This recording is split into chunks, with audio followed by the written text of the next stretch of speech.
राधा माधव कुंज बिहारी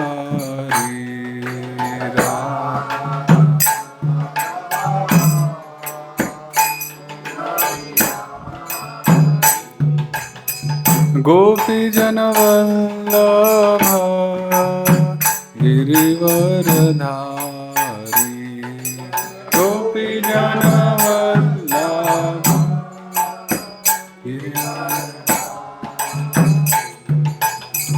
गोपी जन वल्लभ गिरिवरधारी गोपी जन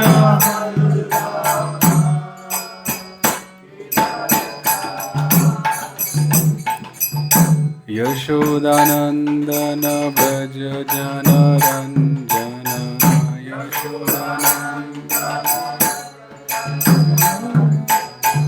यशोदानंदन ब्रज जन रंजन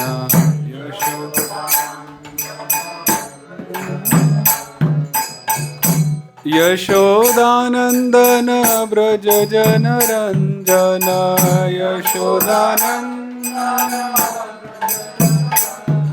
यशोदानंदन ब्रज जन रंजन यशोदानंदन ब्रज यमुना तीर वनचारी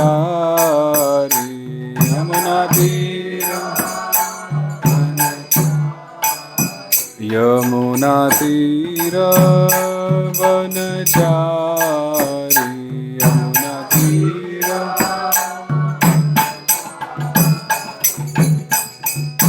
राधा माधव कुंज विहारी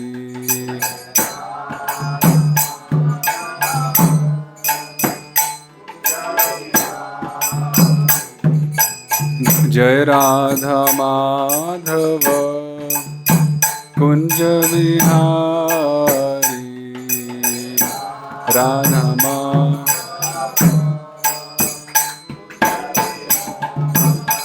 जय राधा माधव कुंज बिहारी राधा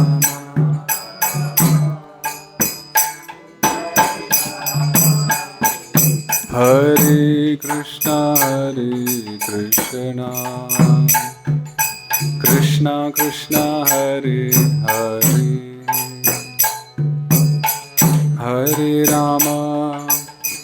हरे राम राम राम हरे हरे हरे कृष्णा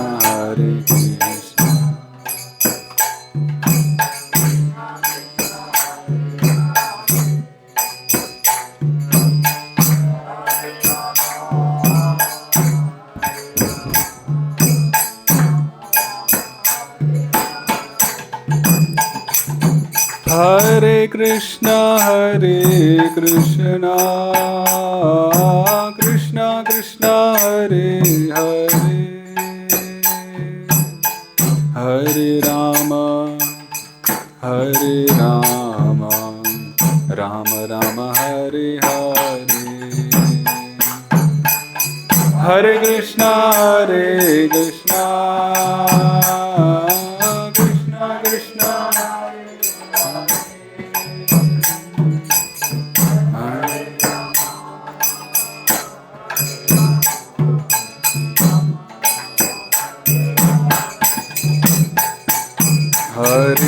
कृष्णा हरे Krishna Krishna Krishna Hare Hare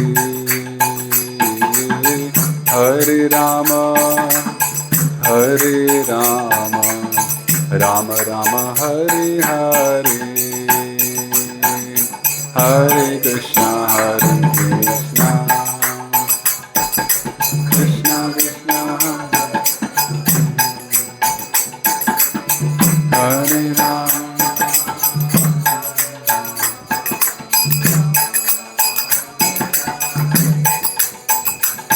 Hare Krishna Krishna Krishna Hare Hare Hare Rama Hare Rama Rama Rama Hare Hare Hare Krishna Krishna Krishna Hare Hare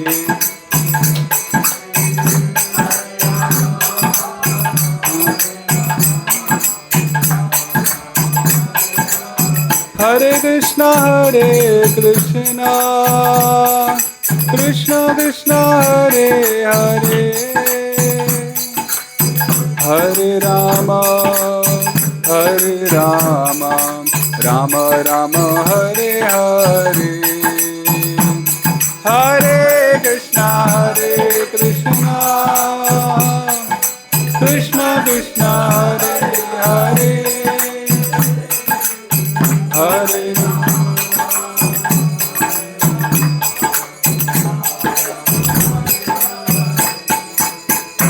Jayo Jayo Prabhupada Prabhupada Prabhupada Prabhupada Prabhupada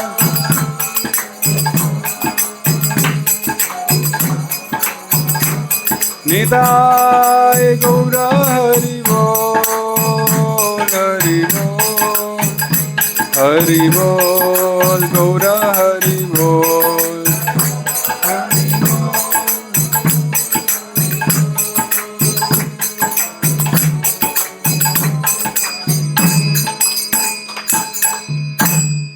Shrimad Bhagavad Gita यथारूप की समवेत गौर भक्त वृंद की वृंदावन धाम की निताय गौर प्रेमानंदे। ओम नमो भगवते वासुदेवाय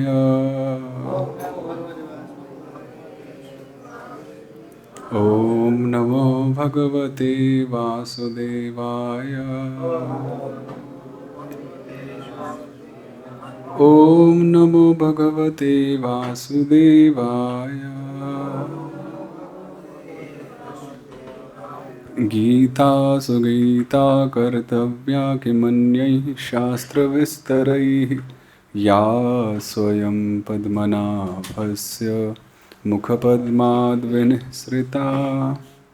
श्रीमद् भगवद गीता यथारूप अध्याय 6 और श्लोक क्रमांक 31। सर्वभूतस्थितं यो मां भजत्येकत्वमास्थितः सर्वथा वर्तमानोऽपि स योगी मयि वर्तते सर्वभूतस्थितं यो मां भजत्येकत्वमास्थितः सर्वथा वर्तमानोऽपि स योगी मयि वर्तते सर्वभूतस्थितं यो मां भजत्येकत्वमास्थितः सर्वथा वर्तमानोऽपि स योगी मयि वर्तते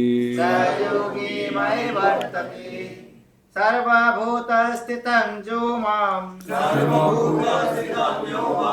भजति एकत्वमास्थितः सर्वथा वर्तमानोऽपि स योगी मयि वर्तते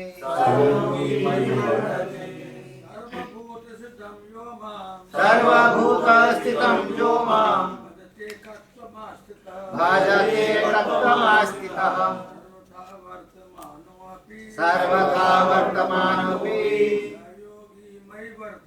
स सहयोगी मयि वर्तते सर्वभूतस्थितं यो मां सर्वभूतस्थितं यो मां भजते तत्त्वमास्थितः भजते तत्त्वमास्थितः सर्वथा वर्तमानोऽपि सर्वथा वर्तमानोऽपि स योगी मयि वर्तते सहयोगी मयि वर्तते सर्वभूतस्थितं यो मां सर्वभूतस्थितं यो मां तत्त्वमास्थितः भजते तत्त्वमास्थितः सर्वथा वर्तमानोऽपि सर्वथा वर्तमानोऽपि योगी मयि वर्तते सहयोगी मयि वर्तते सर्वभूतस्थितं यो मां सर्वभूतस्थितं यो मां भजते तत्त्वमास्थितः सर्वथा वर्तमानोऽपि सर्वथा वर्तमानोऽपि योगी मयि वर्तते माता जी सर्वभूतस्थितं यो मां सर्वभूतस्थितं यो मां भजते कर्तव्यमास्थितः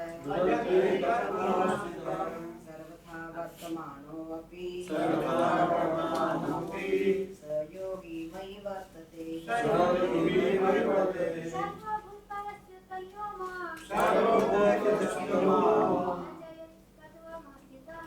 भजते तत्त्वमास्थितः सर्वथा वर्तमानोऽपि सहयोगी मयि वर्तते सर्वभूतस्थितं यो मां सर्वभूतस्थितं यो मां भजते एकत्वम् आस्थितः भजते तत्त्वमास्थितः सर्वथा वर्तमानोऽपि सर्वथा वर्तमानोऽपि सहयोगी मयि वर्तते सहयोगी मयि वर्तते शब्दार्थ सर्वभूत स्थितम प्रत्येक जीव के हृदय में स्थित प्रत्येक जीव के हृदय में स्थित यह यह जो जो माम मां मुझको मुझको भजती भजति भक्ति पूर्वक सेवा करता है भक्ति पूर्वक सेवा करता है एकत्वम एकत्वम तादात्म्य में तादात्म्य में आस्थितः आस्थितः स्थित सर्वथा सर्वथा सभी प्रकार से सभी प्रकार से वर्तमानः वर्तमानः उपस्थित हो उपस्थित होकर अपि अभी भी भी सह सह वह वह योगी योगी योगी योगी मयि मयि मुझ में मुझ में वर्तते वर्तते रहता है। रहता है। अनुवाद और तात्पर्य श्रील प्रभुपाद जी के द्वारा श्रील प्रभुपाद की जय। जो योगी मुझे तथा परमात्मा को अभिन्न जानते हुए परमात्मा की भक्ति पूर्वक सेवा करता है वह हर प्रकार से मुझ में सदैव स्थित रहता है। पुनः दोहराएंगे। जो योगी जो योगी मुझे मुझे तथा परमात्मा को अभिन्न जानते हुए अभिन्न जानते हुए परमात्मा की भक्ति पूर्वक सेवा करता है वह हर प्रकार से मुझ में सदैव स्थित रहता है। तात्पर्य जो योगी परमात्मा का ध्यान करता है वह अपने अंतःकरण में चतुर्भुज विष्णु का दर्शन कृष्ण के पूर्ण रूप में शंख चक्र गदा तथा कमल पुष्प धारण किए करता है। योगी को यह जानना चाहिए कि विष्णु कृष्ण से भिन्न नहीं है। परमात्मा रूप में कृष्ण जन जन के हृदय में स्थित हैं। यही नहीं, असंख्य जीवों के हृदयों में स्थित असंख्य परमात्माओं में कोई अंतर नहीं है। न ही कृष्ण की दिव्य प्रेमा भक्ति में निरंतर व्यस्त व्यक्ति तथा परमात्मा के ध्यान में निरत एक पूर्ण योगी के बीच कोई अंतर है। कृष्ण भावनामृत में योगी सदैव कृष्ण में ही स्थित रहता है, भले ही भौतिक जगत में वह विभिन्न कार्यों में व्यस्त क्यों न हो। इसकी पुष्टि श्रील रूप गोस्वामी कृत भक्ति रसामृत सिंधु में हुई है। निखिलास्वप्यवस्थासु जीवन मुक्तः स उच्यते। कृष्ण भावनामृत में रत रहने वाला भगवत भक्त स्वतः मुक्त हो जाता है। नारद पंचरात्र में इसकी पुष्टि इस प्रकार हुई है। दिक्कालाद्यनवचन्ने कृष्णे चेतो विधाय च तन्मयो भवति क्षिप्रम जीवो ब्रह्मणि योजयेत। देश काल से अतीत तथा सर्वव्यापी श्री कृष्ण के दिव्य रूप में ध्यान एकाग्र करने से मनुष्य कृष्ण के चिंतन में तन्मय हो जाता है और तब उनके दिव्य सानिध्य की सुखी अवस्था को प्राप्त होता है। योगाभ्यास में समाधि की सर्वोच्च अवस्था कृष्ण भावनामृत है। केवल इस ज्ञान से कि कृष्ण प्रत्येक जन के हृदय में परमात्मा रूप में उपस्थित हैं, योगी निर्दोष हो जाता है। वेदों से गोपाल तापनी उपनिषद भगवान की इस अचिंत्य शक्ति की पुष्टि इस प्रकार होती है। एकोपि सन बहुधा यो वभाति। यद्यपि भगवान एक है, किंतु वह जितने सारे हृदय हैं उनमें उपस्थित रहते हैं। इसी प्रकार स्मृति शास्त्र का कथन है, एक एव परो विष्णुः सर्वव्यापी न संशयः ऐश्वर्याद रूपमेकं च सूर्यवत् बहुधेयते। विष्णु एक हैं, फिर भी वे सर्वव्यापी हैं। एक रूप होते हुए भी वे अपनी अचिंत्य शक्ति से सर्वत्र उपस्थित रहते हैं, जिस प्रकार सूर्य एक ही समय अनेक स्थानों में दिखता है। ओम अज्ञानतिमिरान्धस्य ज्ञानाञ्जनशलाकया चक्षुरुन्मिलितं येन तस्मै श्रीगुरवे नमः। श्रीचैतन्यमनोभीष्टं स्थापितं येन भूतले स्वयं रूपः कदा मह्यं ददाति स्वपदान्तिकम्।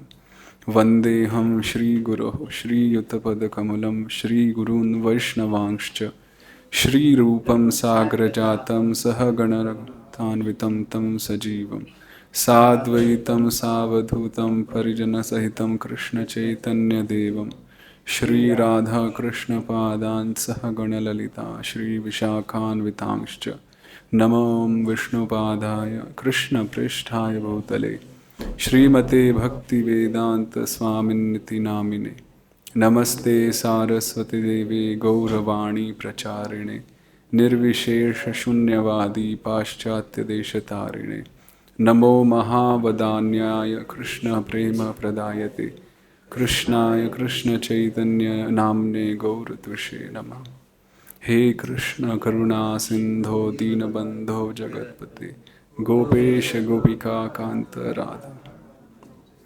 तप्त कांचन गौरांगी राधे वृंदावनेश्वरी वृषभानुसुते देवी प्रणमामि हरि। वाञ्छा कल्पतरुभ्यश्च कृपा सिन्धुभ्य एव च पतितानां पावनेभ्यो वैष्णवेभ्यो नमो नमः। जय श्री कृष्ण चैतन्य प्रभु नित्यानंद श्री अद्वैत गदाधर श्रीवासादि गौर भक्त वृंद। हरे कृष्ण कृष्ण कृष्ण हरे हरे हरे राम।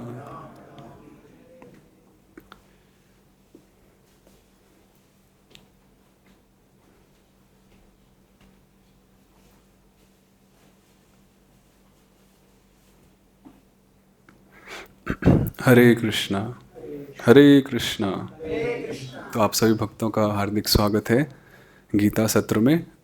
और आरंभ करने से पूर्व, वैसे आरंभ तो हो ही चुका है, किंतु पुनः आरंभ करने से पूर्व आप सभी भक्तों के श्री चरण कमलों में आशीर्वाद की याचना करते हैं।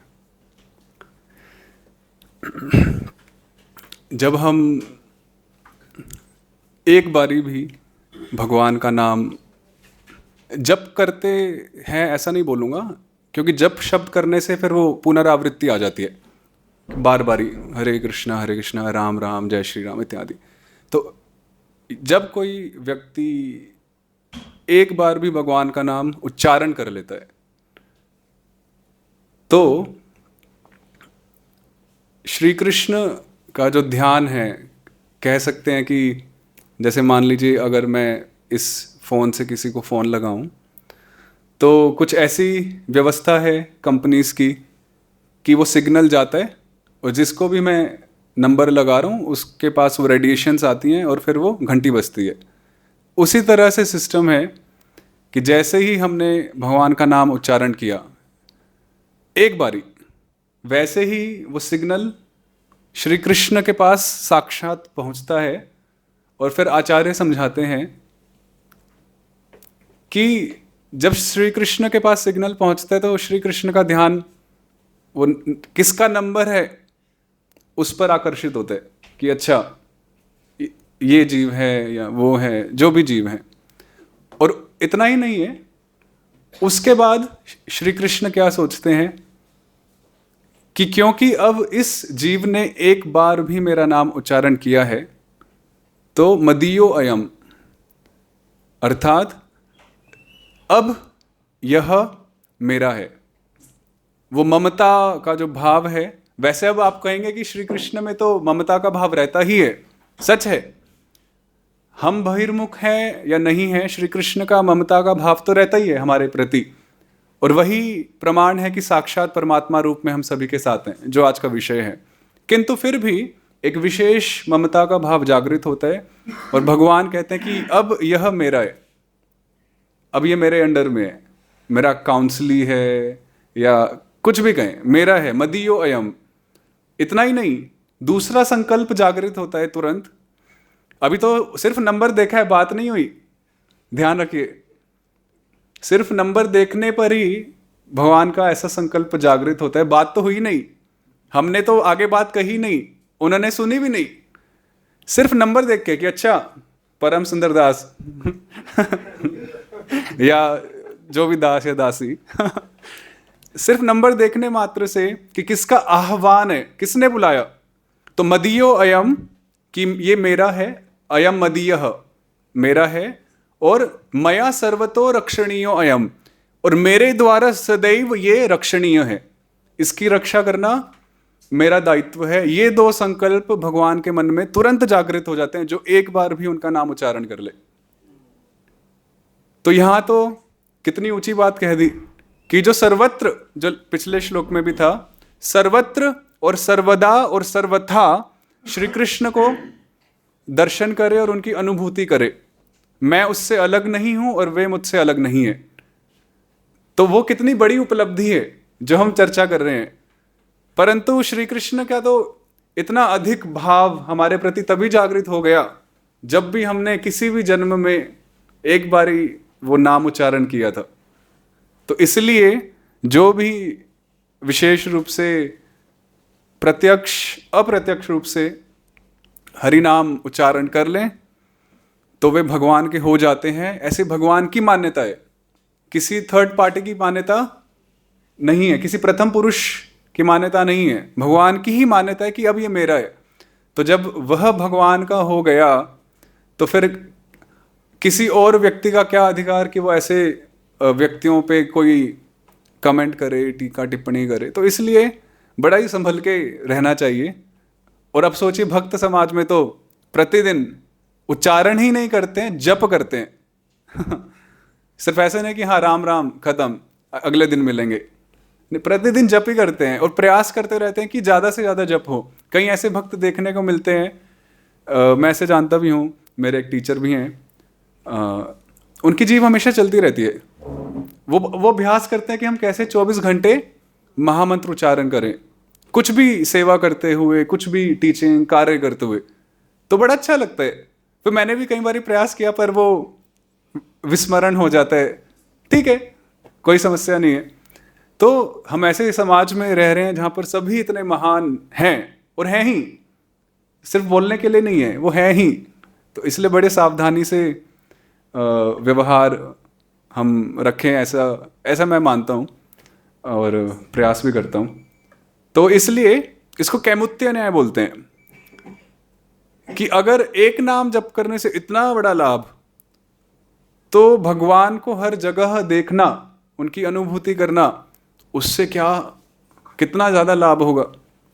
तो इसी प्रकार से यहाँ पर जो श्लोक में कहा गया है कि जो योगी मुझे तथा परमात्मा को अभिन्न जानता है, मुझे मतलब श्री कृष्ण को और परमात्मा मतलब परमात्मा स्वरूप जो हम सभी के हृदय में रहते हैं।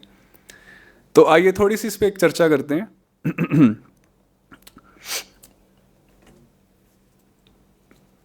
क्या हम आकाश को पकड़ सकते हैं? क्या हम वायु को पकड़ सकते हैं? नहीं पकड़ सकते। क्यों नहीं पकड़ सकते? क्योंकि उनका कोई रूप नहीं है, कोई सीमा नहीं है, कोई आकार नहीं है, इसलिए हम उनको पकड़ नहीं सकते। परंतु यदि किसी वस्तु की कोई सीमा हो, आकार हो, तो हम उसको पकड़ सकते हैं कि उसकी सीमा है। अब मान लीजिए एक ऐसी वस्तु, ठीक है वस्तु हम कह सकते हैं क्योंकि भागवतम में भी वस्तु शब्द का प्रयोग हुआ है, जिसका आकार तो है किंतु फिर भी वो पकड़ में नहीं आ रहा। आकार भी है और फिर भी वह पकड़ में नहीं आ रहे। कौन है ऐसे? श्री कृष्ण। वास्तवम वस्तु भागवतम के द्वितीय श्लोक में कहा है। ऐसा कैसे संभव है कि आकार भी है पर पकड़ में भी नहीं आ रहे? और ऐसा उन्होंने दिखाया भी अपनी लीलाओं में। सुप्रसिद्ध दामोदर लीला एक उदाहरण है। सभी गोपियां देख रही हैं कि प्रतिदिन माता यशोदा जब प्रातः श्री कृष्ण जब वन गोचारण के लिए जाते हैं तो उससे पहले माता यशोदा प्रतिदिन उनको ड्रेसिंग करती हैं, श्रृंगार करती हैं, और प्रतिदिन हम तो बेल्ट बोलते हैं, करधनी बांधती है भगवान को। तो करधनी जब बांधती है तो तब तो बंध जाती है नहीं? प्रतिदिन जब श्रृंगार करते हुए जो करधनी जो होती है उसकी गांठ या जो भी उसका हुक है वो तो लग जाता है। तो आज दीपावली के उस दिन पे आज क्यों नहीं हो पा रहा है? सब बड़े आश्चर्य में थी, कह रही है ना तो कृष्ण का पेट बड़ा हो रहा है और ना रस्सी छोटी हो रही है, फिर भी कृष्ण बंधने में नहीं आ रहे। ऐसा कैसे? क्यों? क्योंकि आकार है परंतु फिर भी वे असीम है, सीमित लग रहे हैं परंतु वो सीमित। इसी तत्व को श्रील जीव गोस्वामी बड़े ही सुंदर रूप से अपने भगवत संदर्भ में समझाते हैं, जिस पे हम थोड़ी चर्चा करेंगे। तो जो अद्वैतवादी, मायावादी, जो निराकार तत्व की उपासना करते हैं, उनका यही कहना है कि यदि किसी वस्तु या व्यक्ति की अगर कोई बाउंड्री है, सीमा है, तो वो परम सत्य नहीं हो सकता। वो परम सत्य का अंश हो सकता है परंतु वो परम सत्य नहीं हो सकता। क्यों? क्योंकि सीमा है तो उनका बंधन है, किंतु सीमा है परंतु फिर भी वे असीम है, वो समझने में उनको क्लिष्टता या समस्या अनुभव होती है। जो अचिंत्य भेदाभेद का जो तत्व है, जो सिद्धांत हमें आचार्यों ने समझाया। तो इसलिए सर्वप्रथम हमें समझना है कि भगवान सीमित हैं, एक उनका स्वरूप है, परंतु स्वरूप होते हुए भी वे विभु हैं। विभु का मतलब होता है सर्वव्यापक, हर जगह वर्तमान है।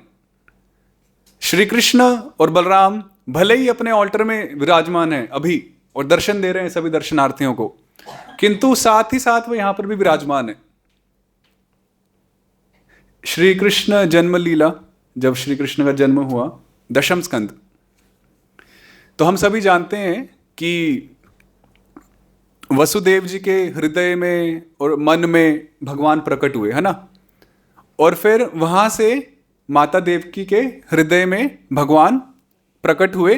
भगवान का जन्म गर्भ से नहीं हुआ, भले गर्भ स्तुति हुई परंतु कुक्षिगतः गर्भ में भगवान प्रवेश नहीं किए। ऐसा आचार्य भी समझाते हैं और भागवतम भी समझाती है। गर्भ स्तुति हुई वो एक औपचारिकता थी कि हाँ गर्भ स्तुति हुई, किंतु वास्तव में जैसे एक नॉर्मल एक मनुष्य का बच्चे का जन्म होता है वैसे भगवान का जन्म नहीं हुआ गर्भ से। गर्भ में भगवान नहीं गए, वो हृदय से ही प्रकट हुए। किंतु आचार्य समझाते हैं कि गर्भ में भगवान नहीं गए इसका मतलब यह नहीं है कि गर्भ में भगवान की उपस्थिति नहीं है। समझे? गर्भ में भगवान नहीं गए, वहां से प्रकट नहीं हुए, इसका मतलब यह नहीं कि गर्भ में भगवान की उपस्थिति नहीं है। उपस्थिति है, क्योंकि भगवान सर्वत्र व्याप्त हैं। बड़ा अच्छा भाव लगा मुझे कि जन्म भले ही उन्होंने हृदय से साक्षात लिया, किंतु इसका मतलब यह नहीं कि गर्भ में भगवान की उपस्थिति नहीं है।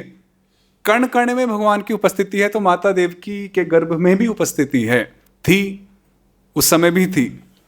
तो बड़ा अच्छा भाव। तो इसी प्रकार से भगवान परिच्छिन्न है, सीमित है, किंतु वे असीम है। तो परिच्छिन्नत्वे अपि विभुत्वम, जीव गोस्वामी इसको सिद्धांत को बताते हैं कि सीमित होते हुए भी वो विभु हैं। जैसा कि उन्होंने दामोदर लीला में दर्शाया, ब्रह्मांड दर्शन कराए उसमें दर्शाया, और कोई लीला, ऐसे कई लीलाएं हैं। दुर्योधन के सामने भी, अर्जुन को भी दर्शाया। कई सारे ऐसे प्रसंग हैं जहां पर हमें ऐसे समझने को मिलता है। अभी भगवान तो विभु हैं, हर जगह व्याप्त हैं। तो अब कोई सोचेगा कि अरे भगवान हर जगह व्याप्त हैं तो इसका मतलब भगवान बहुत सारे हैं। सबसे पहले तो ये बात सिद्धांत सिद्ध हुई कि भगवान सीमित हैं, भगवान का एक रूप है, परम सत्य का एक स्वरूप है, ये बात सिद्ध हो गई। अभी हमने वहां काउंटिंग की बात नहीं की है कि एक वचन है, द्विवचन है या बहुवचन है, कि परम सत्य एक है या बहुत सारे हैं। बात हुई थी स्वरूप की, स्वरूप सिद्ध हुआ। उसके बाद बात हुई कि भगवान विभु हैं, सर्वव्यापक हैं। तो प्रश्न उठेगा कि कितने भगवान हैं, और अगर भगवान एक है तो कितने स्वरूप हैं। तो जीव गोस्वामी कहते हैं कि नहीं, विभु हैं किंतु फिर भी एक ही हैं। विभुत्वे अपि एकत्वम, जिस प्रकार, जैसे तात्पर्य में भी प्रभुपाद जी लिखते हैं, सूर्य सब जगह दिखाई देते हैं किंतु है वो एक ही। और इंटरेस्टिंग भी लगता है कि जैसे हम गाड़ी से जाते हैं सड़क पर, और अगर हम सूरज को देखें तो ऐसा लगता है सूरज हमारे साथ साथ चल रहा है। ऐसे बचपन में हम बड़े आकर्षित होते थे कि देखो देखो सूरज हमारे साथ चल रहा है। तो उसी तरह से हमको लगता है कि सूरज यहाँ है तो वहाँ नहीं है, उधर नहीं है। ऐसा नहीं है, सूरज हर जगह व्याप्त है और वह एक ही है। इसी प्रकार से श्री कृष्ण का स्वरूप है, वे सर्वव्यापक हैं और वो एक ही हैं। ये तथ्य प्रभुपाद जी ने इतनी सरलता से हमें समझाया है कि हमें ऐसा लगता है सुन के कि हाँ, इसमें क्या बड़ी बात है, ये तो नॉर्मल है। किंतु अधिकतर आध्यात्मिकता को पालन करने वाले जो जन हैं उनको ये नहीं आता है समझ। बाहर से लगता है कि वो भी सविशेष श्री कृष्ण का ही गुणगान कर रहे हैं, परंतु भीतर थोड़ा सा स्क्रैच करेंगे तो जो असली परत होती है वो निराकारवाद की ही परत होती है कि नहीं, ये सब तो साधन है, साध्य तो वही है, निर्विशेष ब्रह्म। किंतु ऐसा नहीं है, परम सत्य निर्विशेष नहीं है। निर्विशेष परम सत्य का एक अंश है, भाग है, उनकी ज्योति है। परम सत्य मतलब उनसे ऊपर कुछ है ही नहीं, असमौर्ध्वम, उनके इक्वल बराबर कुछ नहीं है और ऊपर कुछ नहीं है। तो इस प्रकार उन्होंने कहा कि स्वरूप है, सर्वव्यापक है और एक है। फिर लिखते हैं कि एक होने पर भी उपासना भेदात, उपासनाओं के भेद से नाना रूपः। एक है एकल ईश्वर स्वयं भगवान श्री कृष्ण, किंतु उपासनाओं के भेद के अनुसार, भक्तों की उपासनाओं इच्छाओं के भेद के अनुसार फिर वे नाना रूपों को धारण करते हैं। जैसा कि ब्रह्म संहिता में भी रामादि मूर्तिषु कला नियमेन तिष्ठन् इत्यादि कहा गया। तो इस प्रकार से सिद्धांत हमें समझना चाहिए कि कैसे भगवान का स्वरूप होते हुए भी वे असीम हैं, सर्वव्यापक हैं, एक ही हैं, और कैसे फिर वो नाना रूपों में प्रकट होते हैं अलग अलग कृत्यों को करने के लिए। उसी में जो परमात्मा स्वरूप है श्री कृष्ण का, तो परमात्मा स्वरूप शिरोदक्षाय विष्णु को समझा जाता है। कारणोदक्षाय विष्णु, गर्भोदक्षाय विष्णु और शिरोदक्षाय विष्णु। तो जो तृतीय, जो तीसरे नंबर वाले जो शिरोदक्षाय विष्णु हैं, वे परमात्मा स्वरूप में श्रीमद् भागवतम में समझाए गए हैं और शास्त्रों में समझाए गए हैं। इस पे एक छोटा सा एक चिंतन मैं कर ही रहा था कि कभी कभी लोग कहते हैं कि श्री कृष्ण कितने क्रूर हैं, भगवान कितने क्रूर हैं कि हमें इस दुखालयम शाश्वतम संसार में यूं ही छोड़ दिया दुख भोगने के लिए। कभी कभी लोग कोसते हैं ऐसे कि क्या अगर वो हमारे पिता हैं तो क्या उन्हें हमारी फिक्र नहीं है। ऐसे नॉर्मल क्वेश्चंस आते हैं। कभी कभी हमें भी लगता था किसी समय पे कि हाँ, बात में दम तो है किंतु उनको फिक्र है और इसलिए वे सदैव अपने एक रूप में हमारे साथ रहते हैं। वो उनकी चिंता ही तो जताती है कि वो हमेशा हमें अकंपनी करते हैं। वो वास्तव में उनकी चिंता ही है जो वो व्यक्त कर रहे हैं। हम उनको पूछते नहीं, या नॉर्मल भाषा में बोलते हैं हम उनको घास भी नहीं डालते, किंतु वो हमें कभी नहीं छोड़ते। तो वास्तव में वो श्री कृष्ण की चिंता ही है हम सभी के लिए, फिक्र ही है कि अरे कुछ गलत ना हो इसके साथ, या इसकी गति हो। क्योंकि अगर परमात्मा नहीं होंगे तो हम सबकी गतियां रुक जाएंगी।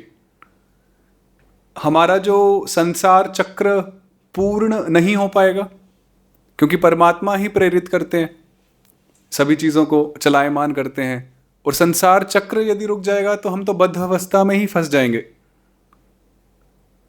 तो परमात्मा है, इसलिए हमारे संसार चक्र चल रहे हैं, और वो छूटेगा जब हम मुक्त हो जाएंगे। किंतु आप सोचिए संसार चक्र ही बंद हो जाए या स्टॉप हो जाए और हम बद्ध अवस्था में न्यूट्रल स्थित हो जाएं, तो वो तो और ज़्यादा भयानक स्थिति है कि हम रुक ही जाएं, वो चक्कर चल ही नहीं रहा।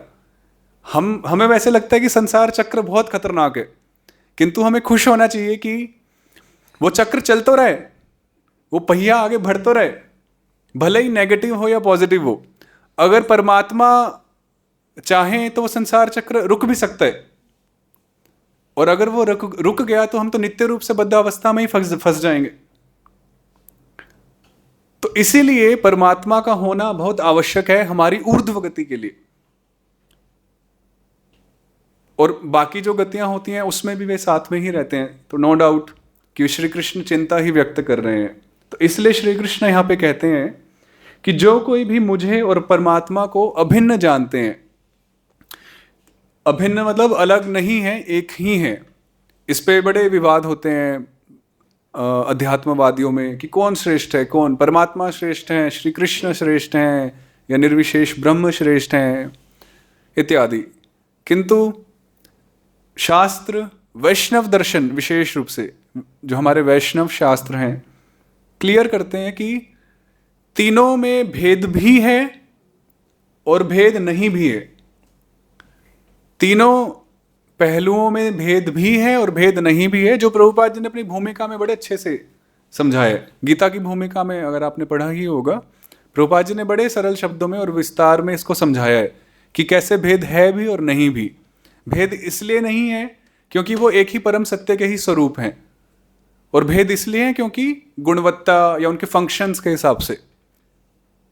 तो इसीलिए इनकी अर्चना, इनकी पूजा करना कोई गलत नहीं है। प्रभुपाद जी ने यहाँ लिखा तात्पर्य में कि यदि कोई परमात्मा की आराधना करता है और यदि कोई भजन करता है तो उन दोनों में कोई अंतर नहीं है। कृष्ण का भजन करने वाला भक्त भी उतना ही श्रेष्ठ है जो परमात्मा का भजन करते हैं। हालांकि कृष्ण भक्त और भी श्रेष्ठ हैं जो रागानुग साधन भक्ति में लगे हुए हैं। परमात्मा की भक्ति तो वैधि साधन भक्ति है, उसमें कोई राग की बात, क्या परमात्मा से कोई सख्य भाव की बात होती है? वात्सल्य और माधुर्य तो भूल ही जाइए। वहां क्या आप परमात्मा को कभी बोट फेस्टिवल करते हुए देखा है? नहीं, क्योंकि वहां वो रस ही नहीं है। परमात्मा को कभी सुना कि हमने वो गोचारण में गए गायों को चराने? नहीं, क्योंकि वहां वो रस नहीं है। वो रस श्री कृष्ण में ही है। तो इसलिए भेद नहीं भी है और भेद है भी। कभी परमात्मा हमें गौशाला में नहीं दिखेंगे सलिल विहार करते हुए या जमुना के तट पे नहीं मिलेंगे। वहां श्री राधा कृष्ण ही मिलेंगे हमें, या गोप बालक और श्री कृष्ण बलराम आदि ही मिलेंगे। तो इसलिए परमात्मा की तो सिर्फ वैधि साधन भक्ति ही की जाती है। भक्ति रसामृत सिंधु में बताया, श्री कृष्ण की वैधि साधन भक्ति भी हो सकती है और रागानुग साधन भक्ति भी हो सकती है। वो साधन भक्ति जिसमें लक्ष्य भगवान के प्रति किसी एक रस को जागृत करना है और उसमें विलीन होना या तन्मय हो जाना है, सख्य, वात्सल्य, माधुर्य आदि जो भी हैं। तो हम जो इस्कॉन गौड़ीय परंपरा में जो हम भक्ति करते हैं वो सिर्फ वैधि भक्ति नहीं है, वह रागानुग साधन भक्ति है। सिर्फ रागानुग भक्ति भी नहीं है कि कल को कोई कहे कि हमारा तो ये भाव है, चलो जी। रागानुग है, साथ में साधन भी है। हम अपनी साधना करके प्रतीक्षा करते हैं कि कब स्वयं एवं स्फुरत्य अधः होगा। एक सिद्ध प्रणाली होती है जिसमें स्वरूप का कुछ हिंट दिया जाता है शिष्य को गुरु द्वारा कि हाँ आपका ये रस में एक कुछ तन्मयता है, और एक पैटर्न है जहां पर हम प्रतीक्षा करते हैं निरंतर भजन करते हुए कि स्वयं एवं स्फुरत्यदः, कब भजन करते हुए भगवान हमारे हृदय में वो रस वो अनुभूति प्रकट कर दे। हालांकि वो बहुत दूर की बात है किंतु सिद्धांत रूप में पता होना चाहिए। तो इसलिए गौड़ीय वैष्णव परंपरा में जो हम रूपानुग भक्त हैं, महाप्रभु के अनुयायी हैं, तो रागानुग साधन भक्ति हम करते हैं, हमारा अभ्यास है। इसलिए थोड़ा इस पे विचार हम कर सकते हैं। सुबह उठते ही गुरुअष्टकम हो, तुलसी आरती हो, गुरु वंदना हो, महामंत्र हो, इन सब प्रार्थनाओं में थोड़ा सा अगर हम चर्चा करें, थोड़ा सोचें। गुरुअष्टकम में मान लीजिए छठा श्लोक हम ले लेते हैं, क्या है? श्री राधिका माधवी और उसके बाद निकुंज यूनो रति केली सिद्धि। निकुंज, वैकुंठ नहीं बोला, निकुंज। और 5वें श्लोक में श्री राधिका माधवयोर पार इत्यादि इत्यादि। राधा माधव परमात्मा निर्विशेष, मतलब गौड़ीय परंपरा वैसे देखा जाए तो श्रृंगार और माधुर्य रस से नीचे तो हम कुछ हमें चाहिए ही नहीं। रियली एक उस तरह की जो विचारधारा है हमारी, अंगीकार है बाकी सब रस भी, किंतु महाप्रभु और उनके अनुयायियों को थोड़ा सा हम पढ़ने का प्रयास करें तो माधुर्य रस से नीचे तो चाहिए ही नहीं। ये एक सिद्धांत दर्शन करने को मिलता है। थोड़ा और चर्चा करते हैं। अब तुलसी आरती पे आ जाते हैं। तो उसमें कुछ युगल नहीं, तुलसी कृष्ण प्रेयसी नमो नमः, फिर आगे जे तुम्हार शरण लोय तार वंश वृंदावन वासी, फिर मोरई अभिलाष विलास वैकुंठ गोलोक भी नहीं बोला, गोलोक भी बोला तो गोलोक का सबसे अंतरंग जो कमरा है, कक्ष है, भाग है, वो निकुंज, कुंज। और कुंज में तो ग्वाल बाल, जब कुंज की बात होती है तो माधुर्य रस की ही बात होती है गौड़ीय परंपरा में। वहां पे ग्वाल बाल सख्य रस भी नहीं, माधुर्य ही है। तो वहां फिर ललिता, फिर हमारी जो राधा कृष्ण प्राण मोर युगल किशोर, उसमें भी आप आगे आइए। ललिता विशाखा आदि जत सखी वृंद आज्ञाय सेवक और रिवो चरणारविंद। यहां पे ललिता विशाखा बोला, मधुमंगल सुदाम श्रीदाम नहीं बोला।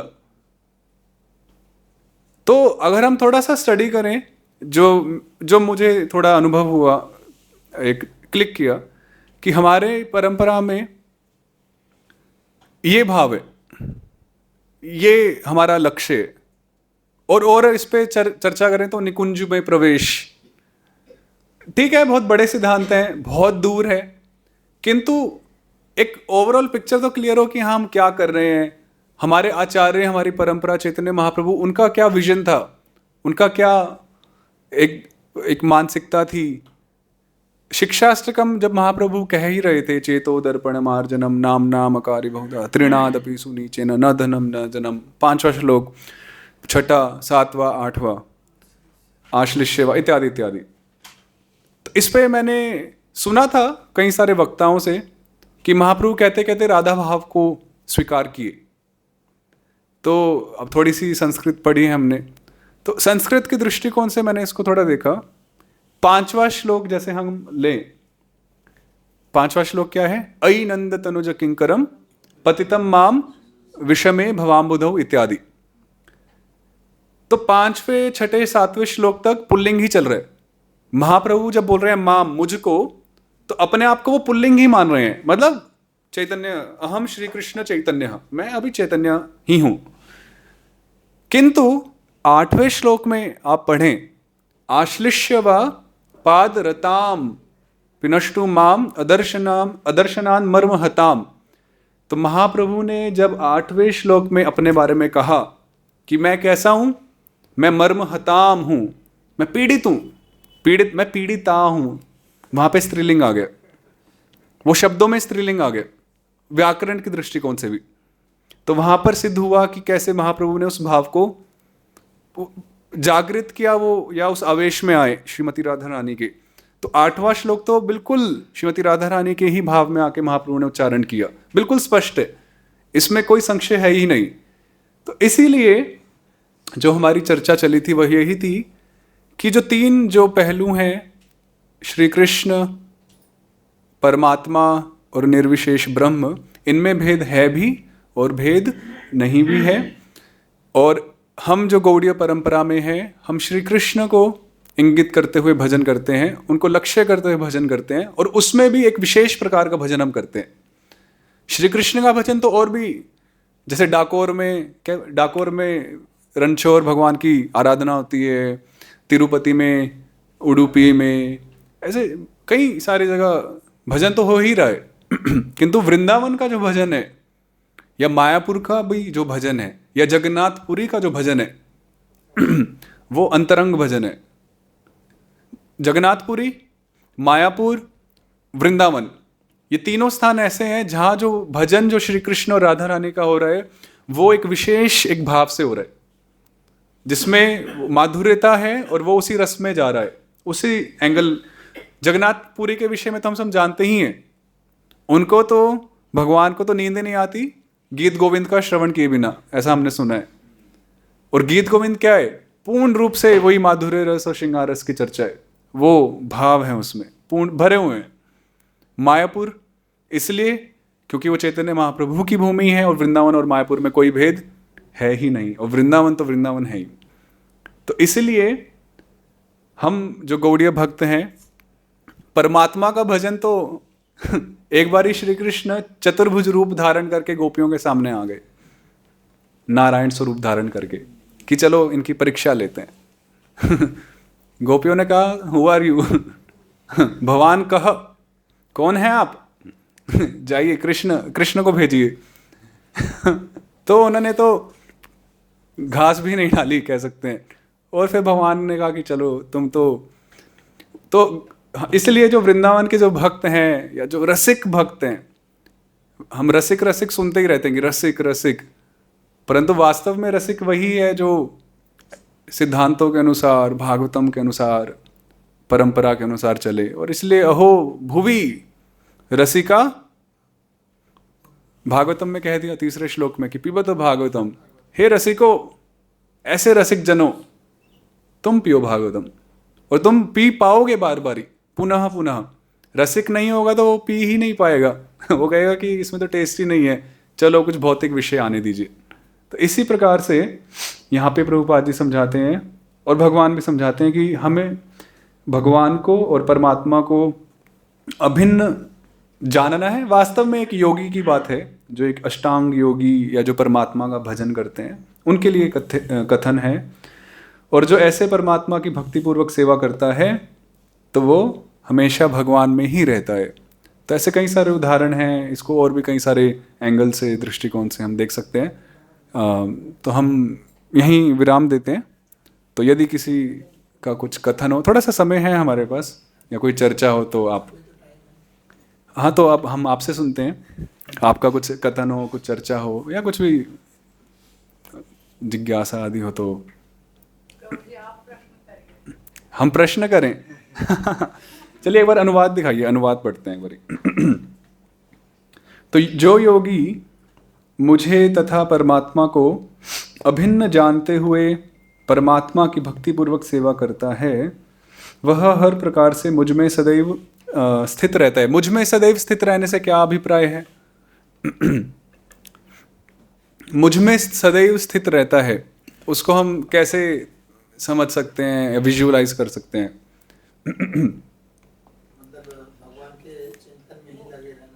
भगवान के चिंतन में ही लगे रहना। नरोत्तम दास ठाकुर का भजन है ना, उसमें कह रहे भाई भक्त मेरे प्राण